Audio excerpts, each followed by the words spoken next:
पहाड़ी नामक एक छोटे से गांव की, जहां लोग खेतों में काम करते थे, बच्चे मिट्टी में खेलते थे और जिंदगी शांत बहती थी।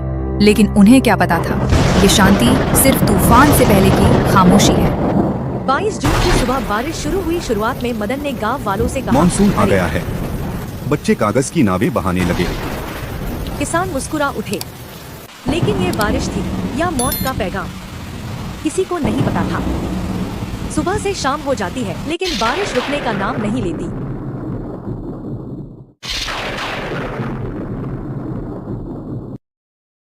मदन की माँ पूरे गांव वाले से कहती है कि देखो पानी लाल हो चुकी है या कुछ खतरे का निशानी है।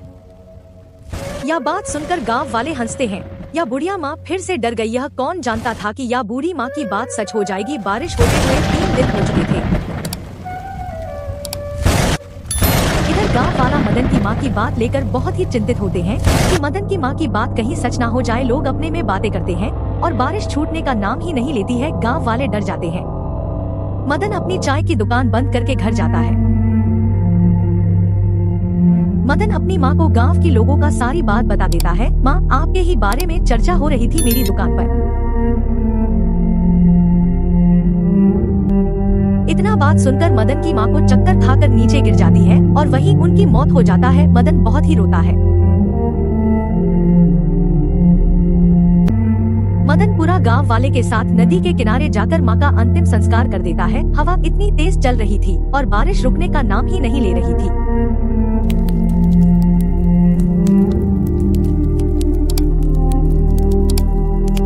मदन के माँ का मारने के बाद पूरे गांव में सन्नाटा छा गया और लोग अपने में ही बातें करने लगे। लोग मदन से कहते, तुम्हारी माँ की बात कहीं सच ना हो जाए। यह बात सुनकर मदन उदास होकर अपने घर की ओर चल देता है।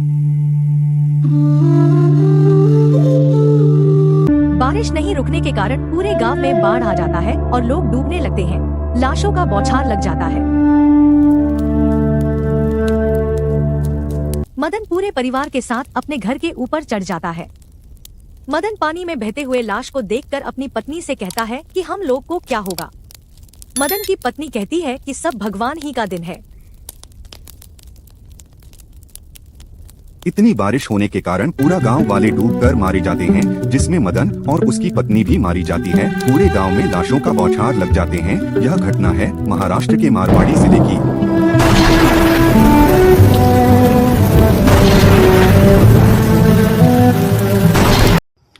सबसे पहले आप सभी को नमस्ते, प्रणाम।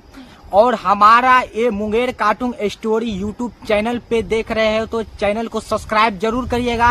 अगर फेसबुक पेज पर देख रहे हैं तो पेज को फॉलो जरूर करिएगा। ये वीडियो सिर्फ इस चैनल पे आते हैं आप सभी को एंटरटेनमेंट के लिए। तो आप लोग क्या करिए, दिल से सपोर्ट जरूर करिए और लाइक जरूर करिए और कमेंट जरूर करिए और अपने दोस्तों के पास शेयर जरूर करिए। धन्यवाद। बस हंसते रहे, मुस्कुराते रहे अपने अपने लाइफ में।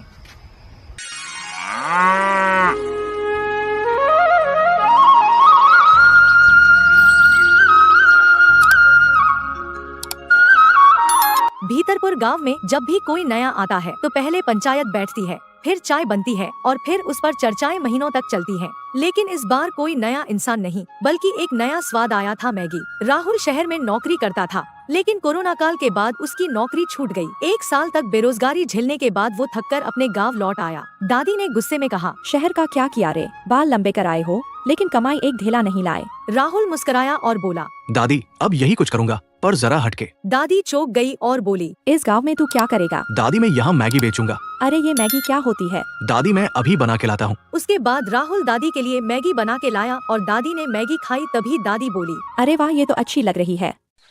अगली सुबह राहुल ने मैगी का ठेला लगाया। पूरा गांव हंस पड़ा जब राहुल ने गांव की चौपाल के पास एक ठेला लगाया। उस पर गैस सिलेंडर और एक बड़ी कढ़ाई रखी और लिखा, मैगी वाला 2 मिनट में प्यार का स्वाद। पर शाम होते होते बात मुखिया जी तक पहुंच गई।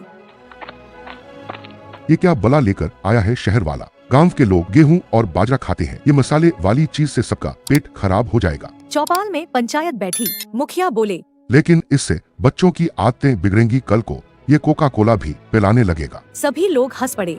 इसी बीच चंपा वहाँ पहुँची और बोली, मुखिया जी, मैंने कल राहुल की बनाई मैगी खाई थी, बहुत स्वादिष्ट थी, पेट भी नहीं खराब हुआ और बच्चों को कुछ नया खाना सीखना चाहिए। अगर ये गलत है तो क्या टीवी देखना ठीक है? मुखिया कुछ नहीं बोले। भीड़ में कुछ लोग चुपचाप मुस्कुराए। राहुल को अगले दिन दुकान बंद करनी पड़ी, लेकिन हिम्मत नहीं हारी। चंपा ने राहुल से कहा, अगर तुम्हें मदद चाहिए तो मैं तुम्हारे साथ ठेले पर बैठूंगी। तुम्हें गांव क्या कहेगा? गांव तो वैसे भी कह रहा है, कम से कम मैं तुम्हारे साथ तो हूँ। राहुल ने ठेला फिर से लगाया, लेकिन इस बार अकेला नहीं था। चंपा उसके साथ खड़ी थी। अब ठेले पर एक नया बोर्ड भी लटक रहा था, मैगी वाला। अब चंपा के हाथों का स्वाद। गांव के बच्चे तो पहले ही मुरीद हो चुके थे, अब कुछ नौजवान भी आने लगे। चंपा जब सबके सामने ठहाके लगाकर काम करती तो सबको लगता कि इसमें कोई बुराई नहीं।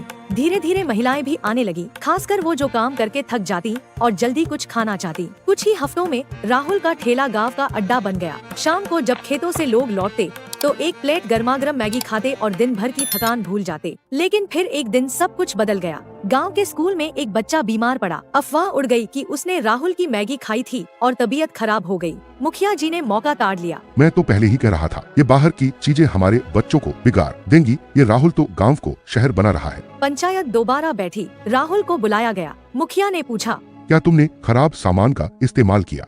नहीं, मैं सब सामान खुद शहर से लाता हूँ, साफ सुथरी जगह पर बनाता हूँ, और अगर किसी का पेट खराब हुआ तो मैं उसका इलाज कराऊंगा, लेकिन दोष बिना देखे मत दीजिए। तभी चंपा बोल पड़ी, पेट की तकलीफ एक वजह से नहीं होती, बच्चे ने और भी चीजें खाई होंगी। आप जांच करवा लीजिए, फिर फैसला कीजिए। पंचायत ने 2 दिन का समय दिया। 2 दिन बाद रिपोर्ट आई। बीमारी का कारण मैगी नहीं था, बल्कि स्कूल के गंदे हैंडपंप का पानी था। अब सबकी नजरें शर्म से झुक गईं। मुखिया जी बोले, हमें माफ करना राहुल, हमसे गलती हो गई। आप सब मेरे बुजुर्ग हैं, आपकी चिंता सही थी, लेकिन अगर हम मिलकर सफाई रखें तो ऐसा फिर नहीं होगा। हमारे समय में तो ऐसा स्वाद ही नहीं था। तुम्हारी वजह से इतनी स्वादिष्ट मैगी खानी मिली। अब राहुल को गांव में सम्मान मिलने लगा था। स्कूल के बच्चे उसे मैगी वाले भैया कहकर बुलाते। चंपा के परिवार वालों ने भी अब उसका साथ देना शुरू कर दिया था। बारिश का मौसम आया था। गांव में 4 दिन से लगातार झमाझम बारिश हो रही थी। खेतों में हरियाली थी, लेकिन गांव की गलियां कीचड़ से भर चुकी थी। राहुल फिर भी हर दिन अपना ठेला खींचकर चौपाल तक लाता, प्लास्टिक की छत डालकर मैगी बनाता। लोग अब उसके मुरीद हो चुके थे। खासकर शाम को गर्मागर्म मैगी खाने की आदत बन चुकी थी गाँव में। लेकिन एक रात तेज आंधी और तूफान आया। रात को राहुल को दादी ने उठाकर कहा, तेरा ठेला बह गया रे, बिजली के खंभे के पास गिरा पड़ा है। राहुल दौड़ कर गया। ठेला उलट चुका था, गैस सिलेंडर बह चुका था, बोर्ड टूट गया था। उस ठेले के साथ उसका सपना भी गिर पड़ा था। अगली सुबह चंपा आई तो देखा राहुल बैठा है चुपचाप। कुछ नहीं बचा लगता है, अब फिर शहर लौट जाता हूँ। तुम इतने कमजोर हो, 4 दिन की मेहनत में तुम हीरो बने और अब एक तूफान में हार गए। अब सब कैसे होगा? मेरे पास पैसे भी नहीं बचे। चंपा की आंखें भर आईं। वो चुपचाप वहाँ से चली गई। दोपहर तक गांव में अफवाह फैल गई कि राहुल लौटने वाला है। उसी शाम एक चमत्कार हुआ। राहुल के दरवाजे पर आवाज आई, मैगी वाले भैया। बाहर देखा तो स्कूल के बच्चे खड़े थे। सबके हाथ में कुछ न कुछ सामान था। एक ने खाली गैस सिलेंडर दिया, दूसरे ने अपनी मम्मी का तवा। पीछे से दादी बोली, काम कभी छोटा नहीं होता, तू फिर से शुरू कर बेटा। अगले दिन